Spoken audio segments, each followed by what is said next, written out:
samedi. Bonjour Tanguy. Bonjour. Tanguy, vous êtes 13e avec 9 points après 5 journées, mais 9e au Britannique avec plus 1 au classement. C'est correct justement après 5 journées dont 3 déplacements, le bilan?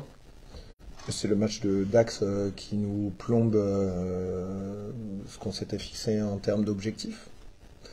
C'est correct, non, parce qu'on voulait s'imposer 2 fois à domicile. On a réussi à voyager, mais qu'à moitié parce qu'on n'a pas eu de victoire à l'extérieur pour le moment, et il faudra aller en chercher une en déclenchant des dynamiques, en espérant commencer par ce mercredi à Chanzy. Mercredi à Chanzy, c'est Montauban, 6e journée.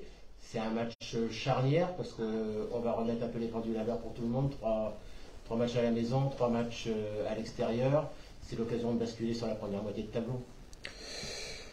Oui, et puis surtout cultiver l'état d'esprit que Chanzy doit être une forteresse imprenable. Après, quand on dit ça, on donne l'occasion à tout le monde de vouloir venir prendre des points, mais je vois pas ni un manager ni un entraîneur dire que son terrain est ouvert à qui que ce soit, mais je crois que depuis le début de l'année, on a un public qui est hyper connecté. Je reprends les mots de Alex, mais il faut les embarquer avec nous. Je crois qu'on a réussi à le faire sur le premier match contre Aurillac. Il faut les embarquer avec nous contre Montauban parce qu'on aura besoin du 16e homme à domicile. Justement, tu parles du futur match.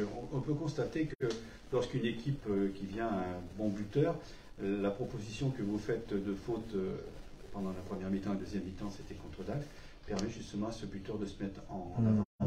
À Montauban, on sait qu'il y a un buteur qui est particulièrement efficace. Oui, Jérôme Boswell, c'est un des meilleurs joueurs du championnat à son poste. Nous, on est prévenus là-dessus. C'est aussi la raison pour laquelle Laurent Cardona nous a rejoints pour tâcher de régler ces problématiques de discipline. On fait un peu moins de 12 fautes de moyenne.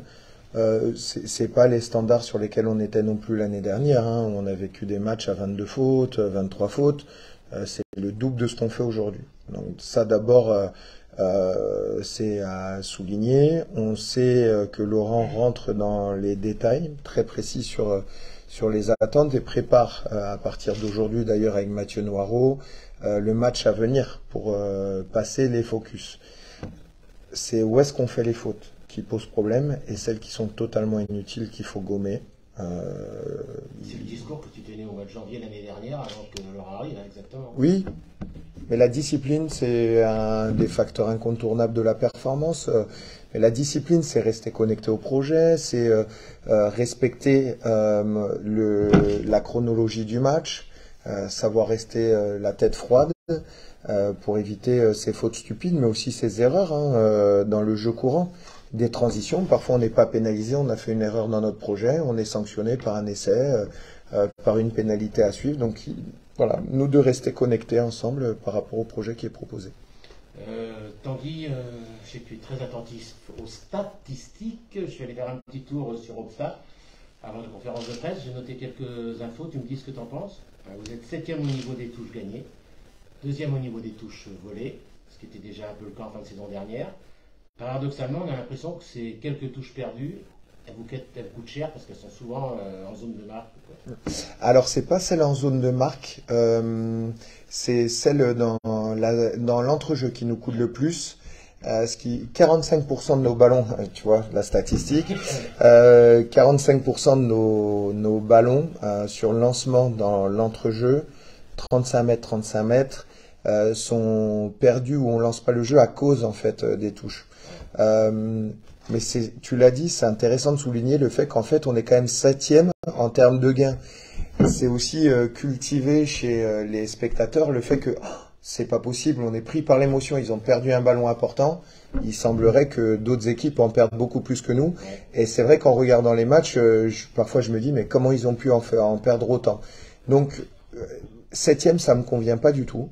Ça me convient pas, surtout pas dans cette zone-là, compte tenu des objectifs qu'on s'est fixés, de ce qu'on met en termes de projet. Donc ça, va falloir augmenter notre gain dans cette zone d'entrejeu.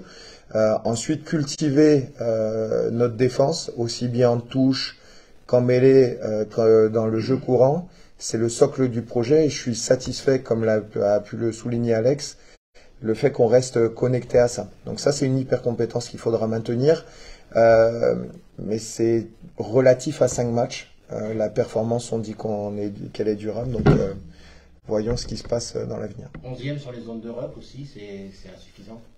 Oui, c'est insuffisant. C'est aussi dû à la précision qu'on a sur nos lancements et surtout à notre capacité à jouer les transitions avec pertinence. Donc si on veut amener plus de vitesse au jeu, il faut qu'on soit dans le contrôle de ces zones. Créer une crise, ça passe par là. Il y a un rendez-vous sur ce secteur contre une des équipes les plus denses du championnat. Au niveau des touches, justement, c'est un laboratoire de recherche constant en ce qui te concerne. Tu regardes, tu analyses, tu vois l'adversaire. On s'imagine que vous mettez un schéma au départ et que vous restez sur ce schéma. Donc vous êtes toujours en ébullition constante avec les joueurs. Il y a une adaptation à avoir par rapport à l'adversaire. Donc il y a ce qu'on appelle notre socle de base, nos basiques, et puis il y a après les adaptations par rapport à l'opposition. Je crois par exemple que Montauban est une équipe qui a du vice et qui triche très bien. Donc ça aussi, c'est quand on reprend les conférences de presse, c'est utilisé. Non, ils le font bien. Ils le font bien. Ils le font très bien. C'est même pas vu par les arbitres et on a travaillé avec. Ce que vous avez fait dédié à la première journée. Ouais, mais sauf que là, par exemple, à 5, ils peuvent défendre à 6. Parfois, ils mettent pas 2 joueurs dans le couloir alors que c'est indispensable. Non, c'est le rôle. On a livré ce message-là, mais aux arbitres. Ils ont raison aussi de souligner les fautes qu'on fait. L'enjeu, c'est de permettre le jeu. Donc, si ils défendent à 6 alors qu'on est 5, ça pose un problème de fond. Nous, on est challengé par les arbitres. Inversement, je crois que le challenge aujourd'hui, notamment sur ces phases de conquête sur la touche, c'est d'être pour les arbitres le plus connecté possible. Mais on a fait des fautes qui n'ont pas été sifflées, hein, donc nous aussi on en fait. L'idée c'est pas de dire c'est les autres. Ça demande aussi une relation arbitrale optimale pendant le match. Et ça, le message qui a été lancé aux joueurs, c'est taisez-vous et permettez à Gauthier de gérer le match parce que l'arbitre ne sera pas connecté s'il n'y a pas un environnement qui le permet. Tout autre chose, Tanguy, est-ce que l'entraîneur des avants de l'USACAS est un peu bluffé par les prestations de Nicolas Martins avec le Portugal à la Coupe du Monde? Alors moi, il me bluffe pas. Ouais. Donc non, Nico a montré l'année dernière les qualités d'abord athlétiques quand il est arrivé, tout de suite rugby dans cette capacité à trouver les espaces et à accélérer à l'intérieur. C'est un athlète, hein. Vraiment, il est haut, il est vite, il dure longtemps. Je noterai, on a dit avec un peu d'humour sur sa première percée contre le Pays de Galles qu'il a été repris par, tu vas m'aider Pachi, le 8, Faletao, et on a rigolé parce qu'il lui met 10 kilos de plus et 10 ans aussi, mais on sait qu'il va très vite et qu'il trouve beaucoup de travail. Non, on est très content de voir Nico et Iñaki se réaliser dans un événement aussi extraordinaire qu'une Coupe du Monde et qui plus est en France, là où réside leur club. Et je pense qu'ils amèneront cette énergie dont le groupe aura besoin voilà, pour traverser les semaines qui arrivent. Ces semaines-là, en tout cas pour eux, c'est un booster de progression extraordinaire. Ouais, extraordinaire. Mais nous, ça nous fout les frissons quand on les voit là. On est derrière leurs équipes nationales. Alors il y aurait eu un France-Portugal, on aurait été derrière Nico et un peu moins derrière le Portugal, mais avec humour. Mais non, ça fait du bien. Et puis ils vont, et ça j'y crois beaucoup, partager leurs expériences au sein du vestiaire. Et ça va nous donner des idées. Ils vont amener quelque chose et il faudra y être très sensible quand ce sera le cas. Dernière question, avant-dernière question, donc il y en a encore une. En ce qui concerne la deuxième ligne, vous avez fait le choix d'avoir des joueurs qui viennent des îles britanniques, justement. On sait qu'ils ont un jeu différent, on sait qu'ils ont une adaptation, un besoin d'adaptation. Comment se passe justement ton discours avec ces joueurs qui ont une culture rugby qui est un petit peu différente quand même de la nôtre? Mais là, mon discours actuellement, il est très dur. mais il est dur avec les anglo-saxons, les français, les fidjiens, les géorgiens. Je veux pas oublier une nation, mais comment? Les Basques. Les Basques, c'est pas les plus durs et le Charentais. Non, non, là il est dur actuellement. D'abord, c'est d'être compris. Parfois, le ton suffit, donc c'est l'énergie. Après, c'est la précision à l'intérieur des différents systèmes.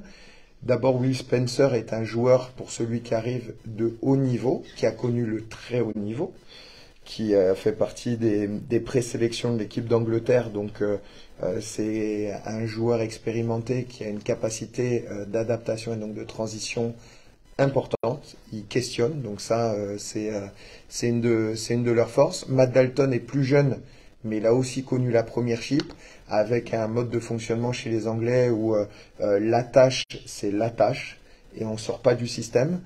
Pour reprendre ce que dit beaucoup Fabien Galtier actuellement, les Gaulois, comme ils les appellent, fonctionnent différemment.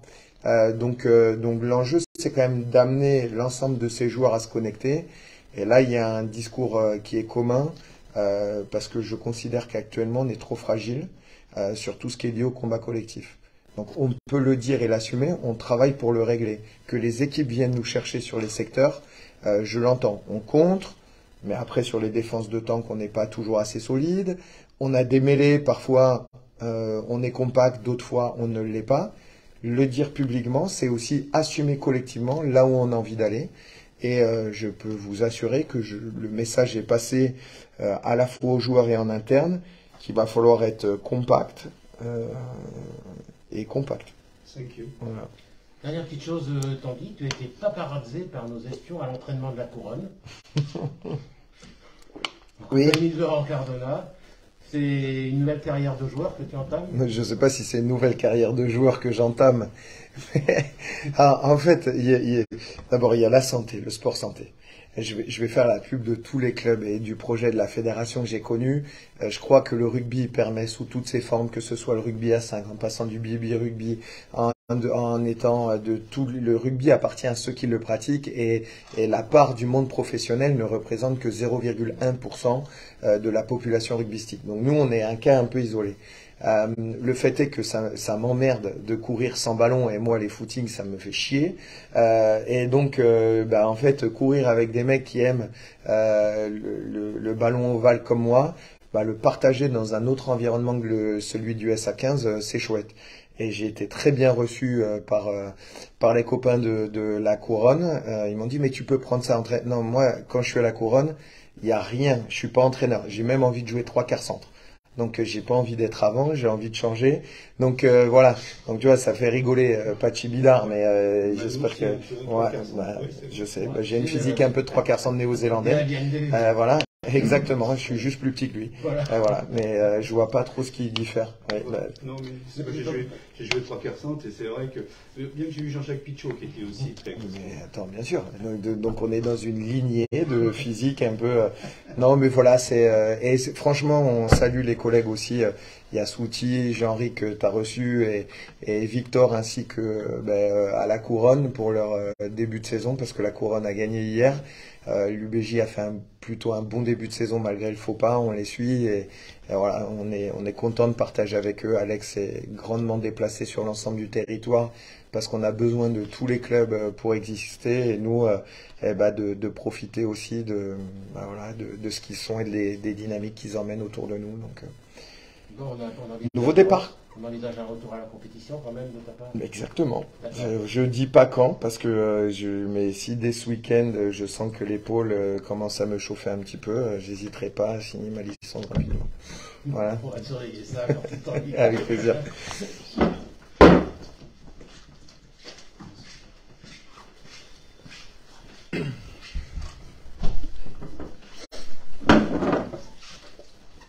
Bonjour Pachi. Bonjour. Joli t-shirt.